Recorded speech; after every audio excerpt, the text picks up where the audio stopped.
Sur les 28 derniers jours, ma chaîne a fait plus de 60 000 vues et pour ça, je n'ai pas eu besoin de scripter mes vidéos, de faire du montage ou d'avoir une caméra professionnelle à plusieurs milliers d'euros. J'ai juste fait des vidéos simples que n'importe qui peut répliquer et grâce à ces 60 000 vues, j'ai fait un peu plus de 10 000 euros de vente et ça, c'est sans compter les revenus publicitaires et les partenariats et ça peut paraître petit comme chiffre par rapport à tout ce qu'on voit sur internet, mais là, c'est uniquement du profit puisque je ne fais pas de publicité, je n'ai pas d'équipe, donc tout l'argent que je gagne va dans ma poche, j'ai juste les taxes à payer. Ça fait maintenant 3 ans que je gagne plus de 10 000 euros par mois avec ma chaîne YouTube. Donc dans cette vidéo, je vais vous expliquer étape par étape comment j'ai fait. Vous allez voir qu'il n'y a rien de compliqué, il suffit de répliquer ma stratégie et n'importe quel débutant peut le faire. La première étape, ça va être d'exploiter le SEO YouTube pour faire des vues sur le long terme, puisque si on veut vendre des formations ou vendre un produit, il nous faut de la visibilité. Et plutôt qu'essayer de créer du contenu viral et être en compétition avec tous les autres YouTubeurs qui font ça depuis des années et qui sont professionnels, nous, on va utiliser le SEO YouTube. Donc qu'est-ce que c'est? C'est tout simplement le fait d'être bien référencé sur YouTube. Donc quand quelqu'un va faire une recherche, il va taper un mot-clé,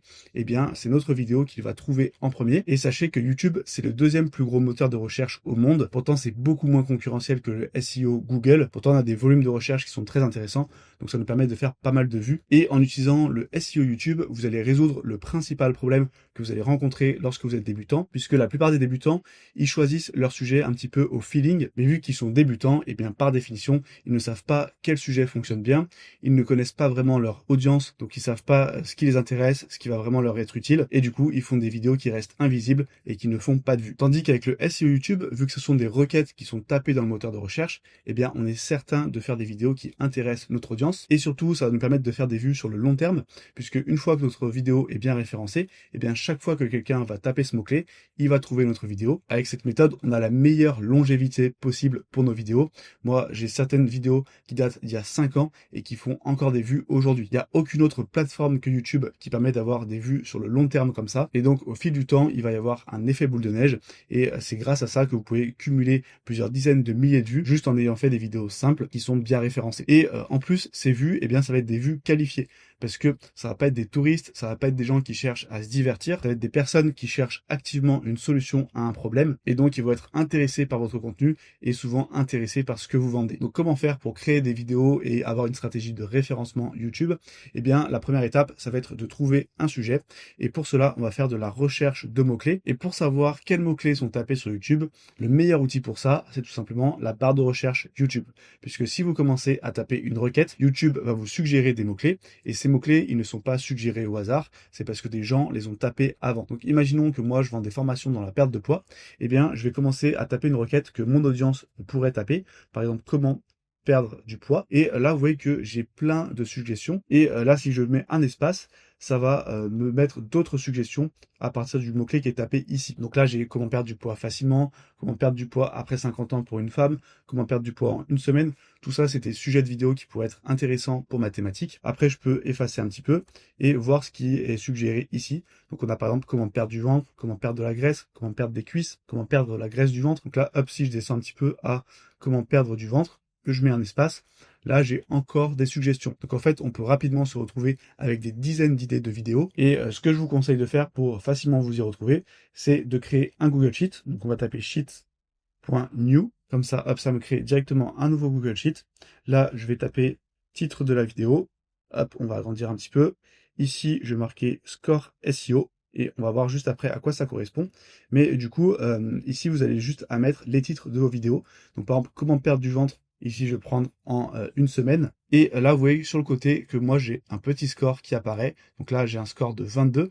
Et en fait, ce score, il va être en fonction du volume de recherche sur YouTube et de la concurrence. Donc là, on a une concurrence qui est moyenne et on a un volume qui est très faible. Donc le score est pas terrible. On est à 22. Donc typiquement, ce mot-clé, il serait pas très intéressant à cibler, mais on va quand même le noter. Et ici, je vais taper le score 22. Donc comment avoir ce petit score qui s'affiche ici? Eh bien, c'est avec le plugin vidIQ. Donc vous tapez vidIQ sur Google. Hop, plugin Chrome, on descend un petit peu, et ici voilà, on a vidIQ Vision for YouTube. Vous avez juste à installer l'extension Chrome, à créer un compte gratuitement, et une fois que c'est fait, vous aurez ici le score à chaque fois. Et donc là, hop, si je diminue un petit peu, comment perdre du ventre, voyez que cette fois, on est à un score de 61. On a une concurrence qui est plutôt basse et un volume de recherche à 50. Donc là, 50, c'est juste un score. Ça ne veut pas dire qu'il y a 50 recherches par mois. Je pense que pour cette thématique, il y en a beaucoup plus que ça. D'ailleurs, il suffit de voir les vues ici, 1 million de vues, 1,6 million de vues. Donc on sait que c'est un sujet qui est bien recherché. Donc là, je pourrais prendre le mot-clé comment perdre du ventre. Je le mets ici et je mets le score SEO à 61. Et hop, juste au-dessus, c'était comment perdre du ventre en une semaine. Donc il vous suffit comme ça de venir faire des recherches YouTube et remplir le tableau Excel avec plein d'idées de vidéos et ensuite de commencer en priorité par celles qui ont le meilleur score SEO. Ça, c'est la première méthode pour trouver des sujets et c'est celle que je vous conseille, surtout lorsque vous êtes débutant, afin d'être certain de choisir le bon sujet de vidéo. Mais vous pouvez également faire de la veille concurrentielle. Donc par exemple, moi, si je suis dans la perte de poids, je peux prendre les vidéos qui ressortent en première sur les requêtes. Par exemple, le Nutri-Scope, je vais hop dans vidéo et ici je vais trier par populaire. Et là je peux voir les sujets qui marchent bien et m'en inspirer. Et il y a certains sujets qui ont sûrement été bien référencés. Par exemple là, détoxifier tes reins. On va voir si c'est quelque chose qui est tapé sur YouTube. Voilà, détoxifier les reins. Je pense que si je recherche, il ne doit pas être très loin. Voilà, vous voyez qu'il est juste ici. Donc en fait, on sait que ça c'est une requête SEO et en plus un sujet qui est potentiellement viral parce que là on a 800 000 vues. Donc on sait que ça peut être un sujet intéressant et là on a un score SEO de 56. Donc on pourrait le noter également. Et on pourrait reprendre un peu la structure du titre pour être certain que ça fonctionne. Et justement en parlant du titre, eh bien juste après avoir identifié plein de sujets, lorsque vous en choisissez un, il va falloir créer le titre et la miniature en premier avant de tourner la vidéo. Ça c'est une erreur que font la plupart des débutants. Ils tournent leur vidéo et ensuite ils font le titre et la miniature en n'y accordant pas trop d'importance. Sauf que le titre et la miniature, c'est ce qui va déterminer l'angle de votre vidéo. Et pour un même sujet, deux angles différents peuvent avoir des résultats en termes de vues qui sont très différents. Par exemple, pour le sujet qu'on avait vu juste avant, détoxifier les reins, entre une vidéo top 10 des aliments pour détoxifier les reins et une vidéo j'analyse une étude scientifique pour détoxifier les reins. Le premier angle est beaucoup plus susceptible de faire des vues parce que c'est plus sexy, ça donne plus envie. La plupart des gens n'ont pas envie de se taper une analyse d'études scientifiques. Donc dans le titre, vous allez inclure le mot-clé SEO que vous ciblez et l'intégrer dans une structure putaclic entre guillemets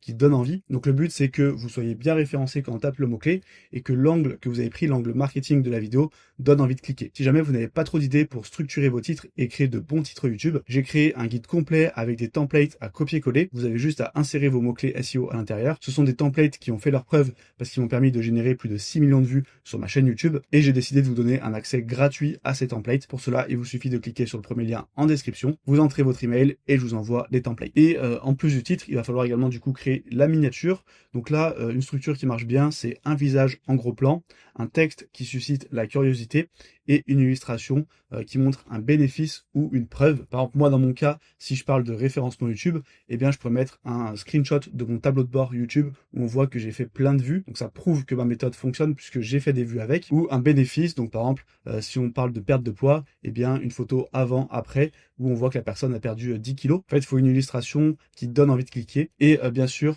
pour trouver de bonnes miniatures, vous pouvez tout simplement vous inspirer de la concurrence. Donc vous tapez votre sujet dans la barre de recherche YouTube et vous regardez les vidéos qui ont le mieux performé. Pour cela, il y a un score qui est très intéressant grâce au plugin vidIQ. C'est ici le petit score, vous voyez. C'est un score qui montre si une vidéo a surperformé la moyenne de la chaîne. Donc plus ce score est élevé, plus c'est intéressant. Ça veut dire que là, cette vidéo, elle a fait 26 fois plus de vues que la moyenne des vidéos de la chaîne. Et là, on est à 100 fois plus de vues. Donc il faut faire un arbitrage entre ce score ici et le nombre de vues total. Et là, on peut voir que c'est une miniature qui fonctionne bien et qui respecte les trois éléments que je vous ai dit précédemment, c'est-à-dire le visage du youtubeur, même si là, sa main le cache un petit peu, donc ça pourrait être amélioré à ce niveau-là. Ensuite, on a le texte change ça vite, donc c'est un texte qui suscite la curiosité. Et on a l'illustration avant-après, donc on voit un rein qui est vraiment dans un état pitoyable et un rein qui est tout neuf, donc c'est très parlant. Et vous voyez qu'il n'y a pas besoin de plus d'éléments que ça, on n'a pas besoin de surcharger la miniature, ces trois éléments suffisent. Et en ayant un bon titre et une bonne miniature, vous vous assurez d'avoir un bon CTR, c'est-à-dire un bon taux de clic, et le CTR plus le watch time, donc la durée de visionnage, eh bien ce sont les deux piliers les plus importants pour qu'une vidéo YouTube performe. Tout le reste, c'est secondaire, c'est minime. Le nombre de likes, le nombre de commentaires, etc. Ça n'a quasiment aucun impact. Ce qui a un impact, c'est est-ce que lorsque YouTube suggère la vidéo à quelqu'un, il clique dessus? Et lorsqu'il clique dessus, est-ce qu'il la regarde suffisamment longtemps? Ou bien est-ce que la vidéo n'est en fait pas intéressante et il quitte directement la vidéo au bout de 3 secondes? Donc intéressez-vous seulement à ces deux critères. Faites en sorte qu'un maximum de personnes cliquent. Donc il faut viser aux alentours des 4-5%. C'est un bon score déjà. Et ensuite, assurez-vous que la vidéo est qualitative et donc que les personnes restent. afin d'avoir un bon watch time. Donc en parlant de la vidéo, du coup on va parler du tournage. Donc déjà, lorsque vous faites du SEO YouTube, vous n'avez pas besoin de vous embêter à scripter une vidéo mot à mot. Il faut juste faire des bullet points sur les idées globales et sur les informations importantes que vous voulez donner dans la vidéo. La seule exception, c'est pour l'intro, parce que là c'est la partie la plus importante de la vidéo, les 30 premières secondes. Donc déjà, évitez de faire l'erreur que font tous les débutants, c'est-à-dire répéter le titre de la vidéo dans la première phrase. Par exemple, si vous faites une vidéo comment perdre de la graisse du ventre en une semaine, ne commencez pas en disant dans cette vidéo on va voir comment perdre de la graisse du ventre en une semaine. Oui, on le sait déjà, on l'a vu le titre, donc on sait de quoi la vidéo va parler. En faisant ça, vous faites perdre 5 à 6 secondes au spectateur, et ces premières 5 à 6 secondes sont cruciales pour le watch time global de votre vidéo. Donc il faut entrer directement dans le vif du sujet. Sur les vidéos comment faire, par exemple comment perdre la graisse du ventre, une structure qui marche bien, c'est d'identifier le problème à résoudre, pourquoi vous êtes légitime à résoudre ce problème et les bénéfices de la vidéo. Donc par exemple, pour perdre la graisse du ventre, ça donnerait: vous vous sentez complexé dès que vous êtes en maillot de bain, vous n'osez plus aller à la plage et vous avez essayé plein de régimes pour perdre du ventre, mais vous n'avez jamais réussi. Eh bien, je suis coach depuis maintenant 5 ans, j'ai aidé une centaine de femmes à perdre plusieurs kilos en 30 jours, et dans cette vidéo, je vais vous montrer le processus complet pour perdre la graisse du ventre facilement, sans avoir besoin de faire de régime. Vous voyez que cette intro fonctionnerait bien pour ce type de vidéo. Et ensuite, pour les autres types de vidéos, eh bien des intros qui fonctionnent bien, eh bien c'est par exemple de mettre en lumière une contradiction avec une phrase du style: avez-vous remarqué que X alors que Y, ou bien expliquer comment on en est arrivé là. Donc là, c'est les vidéos type défi, ou les vidéos où vous allez présenter un résultat que vous avez atteint, ou bien poser un mystère, une question que vous allez résoudre dans la vidéo. Ensuite, on a le tournage et le montage. Donc pour ce qui est du tournage, vous n'avez pas besoin d'une caméra professionnelle, un bon téléphone suffit pour se lancer. Moi actuellement, je suis en train d'enregistrer avec ma webcam et le rendu est tout à fait correct. Ce qui va être important, c'est d'avoir une source de lumière en face. Moi, ça c'est une erreur que j'ai fait à mes débuts. Parfois, j'avais une source de lumière sur le côté et là, ça va faire ressortir vos rides, ça va faire ressortir des cernes. Enfin bref, ça va vous faire un petit visage fatigué qui fait un peu peur. Alors que si vous avez une lumière en face, c'est beaucoup mieux. Et même si vous avez une mauvaise caméra ou juste une webcam, si vous avez une bonne source de lumière, la qualité sera tout à fait correcte. Ensuite, vous n'avez pas besoin d'un micro non plus. Donc si vous avez le budget, ça peut être quand même bien d'investir dans un micro parce que le son, c'est encore plus important que l'image. Mais sinon, vous avez une alternative qui est Adobe Podcast Enhance. Et en fait, vous avez juste à déposer votre fichier audio et il va vous l'améliorer. Moi, c'est ce que j'utilise actuellement. Je n'ai pas de micro et je suis dans un appartement en Thaïlande avec pas mal d'écho, avec un peu de bruit autour, le bruit de la clim. Mais là, vous avez sûrement un son qui est tout à fait correct puisque j'ai uploadé ma bande son sur ce site et du coup ça corrige tous les défauts. Et si vous avez besoin d'enregistrer votre écran, vous pouvez utiliser OBS si vous êtes sur Windows, et si vous êtes sur Mac, je vous conseille d'investir dans CleanShot X. Ça coûte pas très cher, je crois une trentaine de dollars pour la licence à vie, et c'est le logiciel que j'utilise actuellement. Et l'expérience utilisateur est un peu mieux que celle d'OBS. Ensuite, au niveau du montage, vous n'avez pas non plus besoin de vous prendre la tête à essayer de faire des vidéos ultra dynamiques à la MrBeast. Je vous le rappelle, nous, on n'est pas des youtubeurs, on ne cherche pas la viralité, on utilise juste une stratégie de référencement, donc on vient répondre à un problème, et du coup, les personnes qui vont regarder notre vidéo, elles cherchent pas à se divertir, elles cherchent à résoudre un problème qu'elles ont tapé dans la barre de recherche YouTube. Donc ce qu'elles cherchent, ce sont des bonnes informations, de la valeur, c'est pas un montage ultra dynamique. Donc contentez-vous d'aller à l'essentiel, de couper tous les blancs qu'il y a dans votre vidéo. Vous pouvez rajouter pourquoi pas quelques inserts ou faire quelques zooms pour dynamiser légèrement la vidéo, mais ce n'est pas indispensable. Ce qui peut être pas mal aussi et assez simple à faire, c'est de changer de cadre toutes les 4-5 minutes. Ça permet de dynamiser la vidéo sans avoir à faire de montage. Vous avez juste à vous déplacer. Et si jamais vous ne savez pas faire de montage vidéo, l'outil que je vous recommande pour commencer, c'est CapCut. C'est gratuit et c'est simple à utiliser. Ok, une fois qu'on a tourné nos premières vidéos, il va falloir récolter des emails. C'est une étape indispensable pour pouvoir faire des ventes par la suite. Et pourquoi on va récolter des emails plutôt que de rediriger vers Instagram, Telegram ou autre? Eh bien, c'est qu'avec l'email, c'est le seul endroit où tu possèdes ton audience. Sur YouTube, ce n'est pas toi qui possèdes ton audience. YouTube peut décider du jour au lendemain de bloquer ta chaîne, de te shadowban, et c'est pareil sur tous les réseaux sociaux. Avec l'email, tu possèdes ta liste email. Tu peux changer d'outil, changer de plateforme en un clic. Il suffit de migrer ta liste email. Tu peux même télécharger ta liste email sur ton ordinateur. Donc si une plateforme te bannit, eh bien tu peux passer sur une autre plateforme. Donc c'est un actif très précieux pour ton entreprise. Ensuite, avec l'email, tu ne dépends pas d'algorithme. Donc contrairement à TikTok, Instagram, YouTube, où tu es mis en concurrence avec toutes les autres vidéos, là, quoi qu'il arrive, tu vas arriver dans la boîte mail de la personne. Après, bien sûr, ça sera à elle de décider si elle ouvre ou pas l'email, mais en tout cas, elle va voir l'objet de ton email. Et l'email, eh bien, c'est le levier marketing le plus rentable depuis des dizaines d'années, et ça va sûrement continuer à l'être dans les prochaines années. Donc, pour récolter des emails, il faut créer ce qu'on appelle un lead magnet, donc une ressource que tu vas offrir à ton audience en échange de leur email. Donc, soit tu peux créer un lead magnet qui est généraliste pour toute ta chaîne, donc pour toutes tes vidéos, ça sera le même. Ça, c'est un peu le 20-80. Tu as juste à créer le lead magnet une fois et ensuite tu n'as plus à t'embêter. Mais si tu veux vraiment viser l'efficacité, eh bien, bien fais plutôt des bonus spécifiques à chaque vidéo. Donc tu peux faire un mix des deux.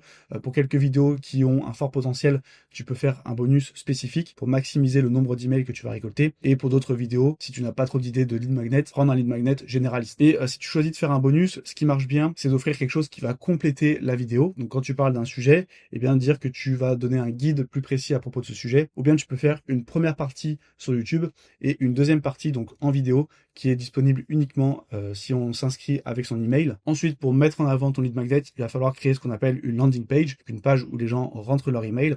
Pour cela, tu peux suivre une structure minimaliste qui fonctionne très bien. Tu mets un gros titre avec le bénéfice du lead magnet. En dessous, tu mets de la preuve sociale, donc idéalement un chiffre, soit qui te concerne, soit qui concerne les résultats qu'il est possible d'obtenir grâce au lead magnet. Et ensuite, un bouton pour s'inscrire avec le mot gratuit, donc débloquer mon accès gratuitement, obtenir mon accès gratuit, puisque le mot gratuit est quelque chose qui fonctionne très bien en marketing. Si jamais tu veux voir une bonne landing page, il te suffit de cliquer sur le premier lien en description, tu verras la structure que j'utilise et tu pourras en plus obtenir mes templates de titres YouTube. La conversion qui est attendue, c'est entre 1 à 3% des viewers de manière générale et ça peut monter jusqu'à 10% avec un bon lead magnet. Par exemple, moi j'ai une vidéo qui a fait environ 4000 vues sur notre chaîne et qui m'a rapporté 400 inscrits environ. Et 400 inscrits, c'est quand même pas rien, c'est quelque chose qui a de la valeur, puisque si vous faisiez de la publicité, vu que en moyenne un lead coûte 6 €, et encore là c'est la fourchette plutôt basse, eh bien ça m'aurait coûté 2400 € en ads pour avoir ces 400 inscrits, alors que là j'ai juste fait une petite vidéo en une matinée très facilement, et surtout ça m'a apporté des inscrits qui sont intéressés par ce que je propose, puisqu'ils ont regardé ma vidéo. Et